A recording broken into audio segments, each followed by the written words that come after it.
Welcome back to Mystara. As I'm remastering the older videos I feel don't live up to the high quality of my videos today. In 3 years I've upgraded my computer, my sound, my love life, my software, and my extensive collection of pictures of a certain doe-eyed goddess who has nothing to do with Mystara, but if I don't include her in all my videos, people do get angry.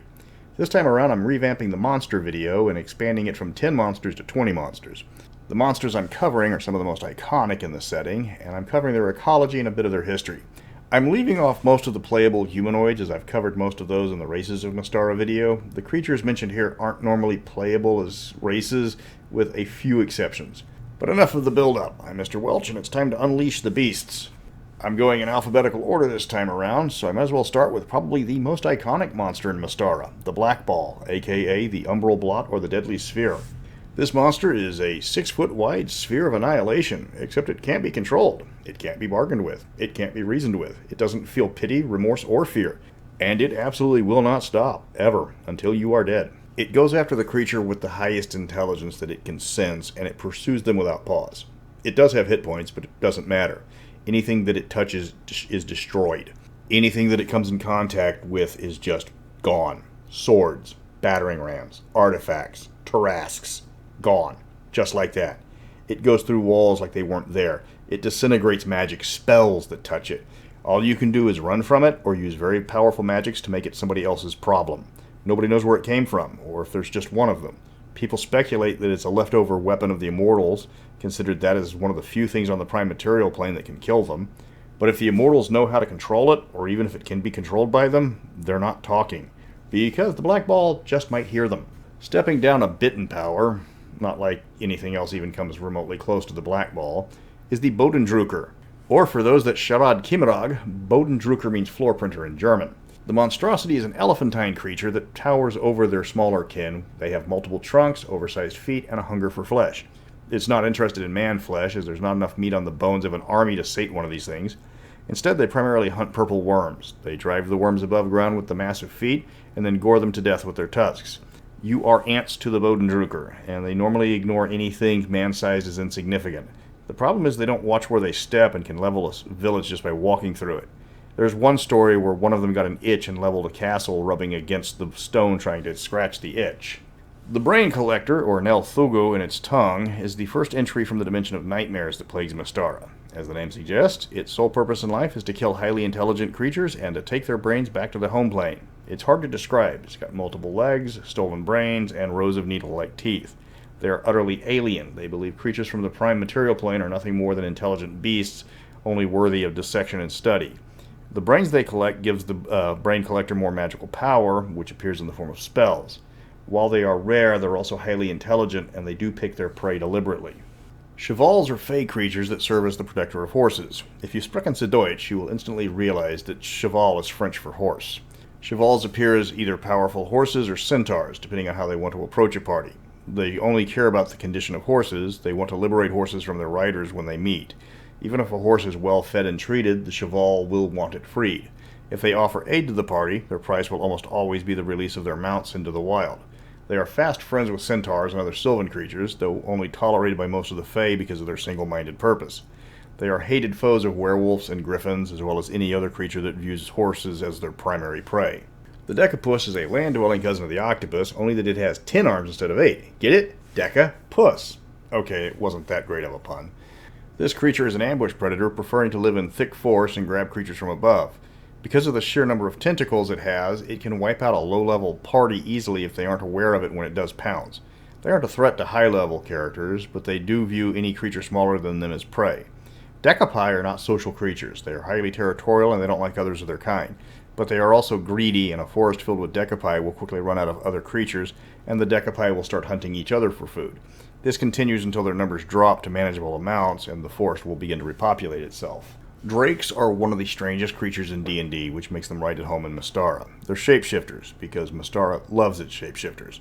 Unlike most other shapeshifters, drakes only have a certain number of set forms available. They can't just assume any form. A wood drake can assume its draconic form, or appear as an elf or a hen, but it's always the same appearance in each of those shapes. Cold drakes can turn into gnomes or dwarves. Mandrakes appear as humans, and elemental drakes take on the form of young giants. Despite one of their forms appearing as small, armless, draconic creatures, the drakes are fey. They are pure creatures of chaos. They hate stagnation, and they love to watch long-established organizations or governments collapse. They aren't evil, but they also don't think about the long-term impact of their actions either. The Grave Philosopher is an undead evil cleric who was quite powerful in his mortal life, but died pondering some great mystery. Because of this, he is cursed to sit on his throne and think evil thoughts, but never figuring out the mystery that he couldn't figure out in life. That sounds boring, but then the thoughts become physical manifestations of evil called malices. The philosopher isn't hard to kill, just find it and put paid to it. The problem is the malices hunt the party relentlessly. They face through walls and ceilings and floors and attack from all angles. Killing them isn't hard, a single hit will put one down. But as soon as one malice is killed, another one is spawned. Since they can travel in any direction, the party can't be sure of where the philosopher is hiding. If a philosopher is trying to kill you, there's no rest until you can get far enough away that the malices can't reach you, or you find and kill the philosopher. In the meantime, good luck resting as you are under constant attack. One of the most terrifying and underused monsters in Mystara is the Hive Brood.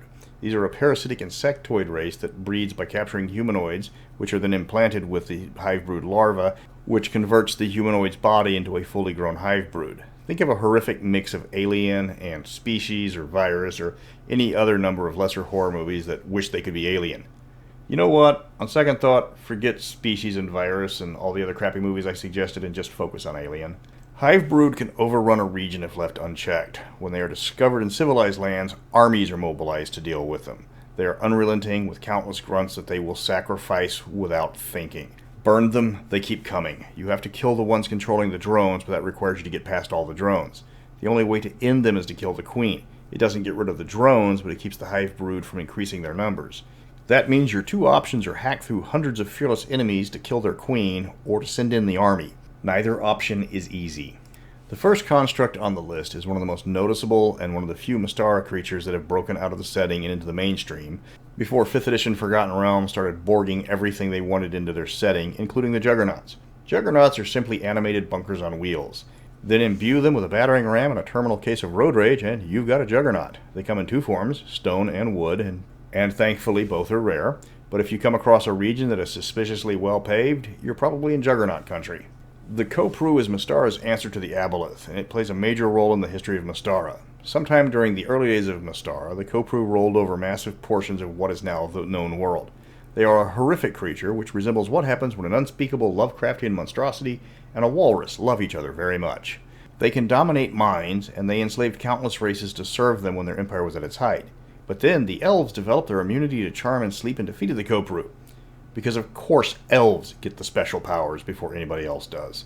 The Kopru still remain, and they still have their powers of domination, but since they need a warm, wet environment, they've been forced to live in the tropics away from the mainland. Now they just sit and fume plotting their return. Mystara does love its constructs, so much that we've got 3 primary versions of common constructs, with multiple forms of golems and their lesser cousins, the living statues. The rule of thumb in making constructs in Mystara is the bigger they are, the dumber they are. Living statues are similar to golems, being made out of a whole host of different materials, but they are human in size and shape. They're also far more intelligent than golems. While they're incapable of speech, they can follow fairly complex instructions and can even reason to a limited degree. They are on par with intelligent animals and realize when they are outmatched and will retreat or sound an alarm. They are far easier to create than golems. They require lower level enchantments and far less materials to build one. The downside is they're also less durable. Coincidentally, the next on the list is the Magan, the 3rd type of construct commonly found in Mystara. Magan are created through an alchemical formula and are the most intelligent of all the constructs. They are capable of reasoning, making decisions on their own as long as it doesn't counter a command from their creator. Magan resemble bald humans, typically with blue skin, though that trait differs depending on the Magan's creators. They can be of either sex. They serve as guards, escorts, valets, and servants for their creators, and it's a role they excel in. Magan are expensive to make because of the needed components, but they aren't difficult to make. Unlike their inferior Forgotten Realms counterparts, Mystara Magan are fully capable of speech. That's why you don't crib Etienne's notes, Elminster. You get parts wrong. There are multiple types of Magan, from the stock Demos with no special abilities to the electrical Galvan and the mind-blasting Hypnos, to name a few. One characteristic Magan have that no one can explain is that on the death of their master, they are capable of becoming completely free-willed. While their master was alive, they are loyal to the death, but there is a chance when their connection is broken that the Magan is freed and can make their own decisions from then on out. There's a lot of horrific monstrosities from the demiplane of nightmares, and the Mugina are one of the most sinister. Mugina are muscular humanoids without exception, and they're always male. There's never been an instance of a female Mugina. Their signature feature is a lack of a face. Instead, it's just a smooth, hairless head. They can create an illusion of a face, but they can't impersonate anyone. The illusion is effectively the Mugina's face. They are known for their great strength and can wield great weapons with just one hand. They typically dual-wield great weapons just to show off, which is a clue that the barbarian is a nightmare creature of pure evil. They serve as assassins for the entropic powers, as well as killing just for the thrill of it.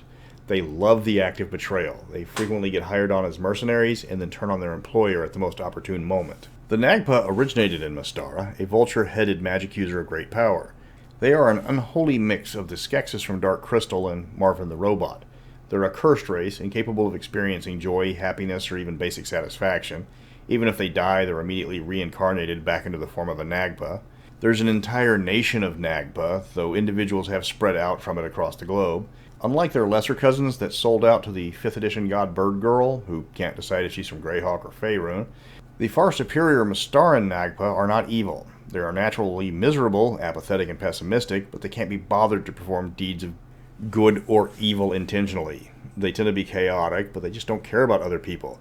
They aren't normally deliberately cruel, it's just that they are oblivious to the needs of others. Mystara has no shortage of undead monsters, but one of the most memorable is the Nosferatu. They are cousins of the vampire, but they stand apart from them because they drink blood instead of life energy, but also because they're free-willed from the start and they can be of any alignment. Young Nosferatu are weaker than comparable vampire spawn, but as the Nosferatu ages, it grows in powers. At first, it shares the same weaknesses of vampires, but as it grows in power, the weaknesses fade. More than one adventurer suspecting a local noble is a vampire has been surprised when they are greeted by the noble at high noon in the middle of their courtyard. Nosferatu are great at subverting expectations, and can even serve as a surprise benefactor for the party. Of all the monsters threatening Mystara, none are more unusual than the Ord. Rather than being from another plane like devils or angels, Ord are from a different time. The race abhors magic and uses their technology to attempt to destroy it to create a favorable future for themselves. They completely lack magic, but they fully embrace Clark's Law by having technology on par with high-level wizards. They often work through proxies, and they use holograms to infiltrate the organizations they despise. The difficulty in fighting the Ord is their actual origins are unknown, as they haven't happened yet. Ord threaten Mystara in every period of its history, and they're prime targets for the Immortals of Time and their followers. Another aspect of Mystara's monsters is that the Immortals love slapping wings on everything and calling it a day.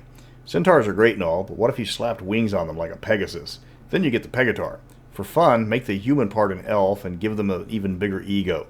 Pegatars are a common sight in the flying city of Serene, and gnomes even elected one mayor. They love jousting, and they view hunting down evil creatures as a solemn duty. As such, many intelligent flying creatures like manticores or chimera attack them without pause. They are capable of magic because apparently they are somehow related to elves, and they're feared because of their skill with the bow and the lance. They are very good at what they do, and they are fully aware of how awesome they are, which makes them insufferable prigs. Compared to everything else on this list, the pocket dragon is neither impressive or even threatening, but what it lacks in attacks it makes up for in cuteness. Take a dragon, shrink it down to the size of a cat, give it all the prides and habits of the regular dragons. There are pocket dragons for every color of dragon, and while they aren't intelligent, they are clever. They have no breath weapon, but they do have a mildly irritating poison. They're curious and prideful. They make for great familiars, pets, or animal companions. They have the same habits as their normal-sized cousins, only on the same scale. If you give a pocket dragon a single gold coin, it will guard that gold coin just as fiercely as a great worm would guard its treasure hoard. Heading into truly bizarre territory, Saber Claws are an odd mix of baboon, bat, and fever dream. I say Saber Claws because they are never found alone. There's always 5 to a group, as it is 5 creatures sharing a single life force. The creatures get their name from the long bone scythe that comprises an entire forearm. To kill the Saber Claws, you have to extinguish the life force of all of them, as they share a pool of hit points. When the hit points are depleted, all of them just go poof. But until then, all 5 of them are up and attacking. You can't eliminate one unless you eliminate all of them. That does mean holding one down and just hitting it with everything you've got is a valid tactic, even if it does leave the other 4 available to attack at will. The last monster on the list is one of the most versatile, just because of the story of the thoul changes every time they get a new article. But if you're going to have a past, you might as well make it multiple choice.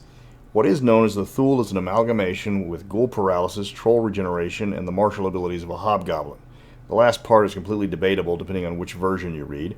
They're dumb brutes at one end of the spectrum, and elite mooks on the other end. Instead of choosing one or the other, why not both? Thouls come in a variety levels of competence, depending on whether they favor the troll, the ghoul, or the hobgoblin in their heritage. They can be there just to attack the party on sight, or the more intelligent ones can plan strategies and use their regeneration powers to lure victims into a sense of security. They aren't geniuses by any stretch of the imagination, but some of them can learn tactics on their own. 20 up, 20 down. That includes the remastered monsters of Mystara. There was over 300 monsters in the setting. Narrowing it down to just these is pretty difficult. The sheer number of monsters does give you so much variety and ways to kill parties. I also learned that the game designers had a thing for lizardmen, shape changers, and slapping wings on everything, so there is a bit of overlap. But with the magical power of words, you can easily fit them into your campaign. If you like the channel, please like and subscribe. Hit the notification icon, because YouTube apparently is deciding if you don't really like a channel, then you don't want to see it. I've got almost 50 videos to remaster, and once Night City is finished, I will be devoting my efforts to fix all the older videos to make them so much better. But until then, remember, the only thing in life that is certain is death and taxes, and you can only die once.